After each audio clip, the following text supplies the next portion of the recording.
It is customary to purchase one's burial plot while still alive. I've heard that this is a segula, spiritually propitious act for longevity, because by doing so one contemplates his own mortality and uses his time allotted on this earth more wisely. Internment in Israel. Before Jacob passed away, he requested of his son Joseph to bring his body to Israel for burial in the cave of Machpelah, because 1. Those buried in Israel will rise first at the time of the resurrection, whereas those buried elsewhere will have to travel through subterranean tunnels in order to reach Israel before they will be resurrected, meaning people will have to take them there. 2. Internment in Israel atones for one's sins. 3. Jacob asked to be buried near his parents and grandparents, as it is proper to be buried with one's family. Joseph also asked his brothers to assure him that when their descendants would leave Egypt, they would take his bones and bury them in the Holy Land. The Talmud explains that this also was to ensure his expedited resurrection, as explained a little while ago. We learn from this that internment in the Holy Land is considered a great privilege. If one was buried outside of Israel, the family may later re-enter the body in the Holy Land. Being buried with one's family. It is important to be buried amongst one's family members. If one's parents are not buried together, it is preferable to be buried near the father. A married woman or a widow is buried near her husband and his family. A divorcee is buried with her family.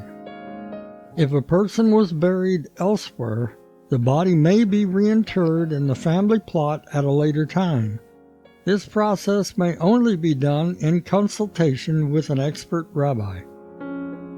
Being buried amongst righteous people.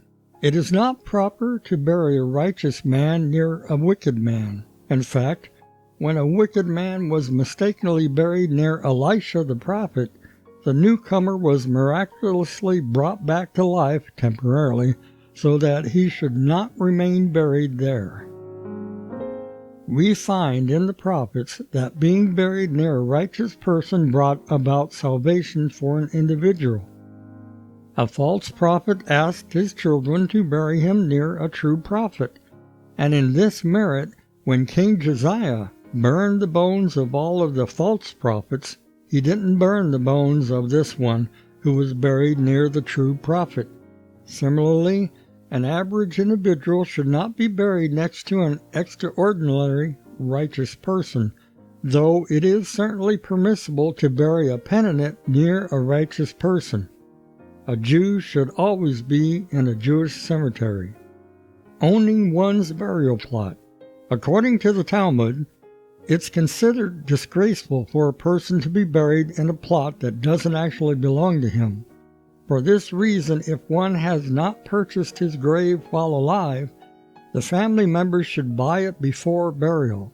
It's the Jewish custom that even a pauper is provided his own burial plot, using communal funds. Burying men and women together. In some communities, spouses are buried side by side, the way our patriarchs or matriarchs are buried. In the event of a second marriage following the death of a spouse, the custom is to be buried next to the spouse with whom one had children. If one had children with both spouses or with neither, one may choose which they wish to be buried next to. If this choice wasn't made before the passing, the person is buried with the first spouse. In other communities, it is customary for the men and women to be buried separately. Some say that today we cannot be certain that our spouses are the ones that were preordained from before our birth, especially in a case where there were multiple marriages, since the souls may not be two halves of one whole and are not necessarily together in the next world. They should not be buried together. moving a body to another city. If one passes away in a city that has a Jewish cemetery, he should be buried there, not moved to another city, for to move the body might be construed as disrespectful to the people buried in the city of passing.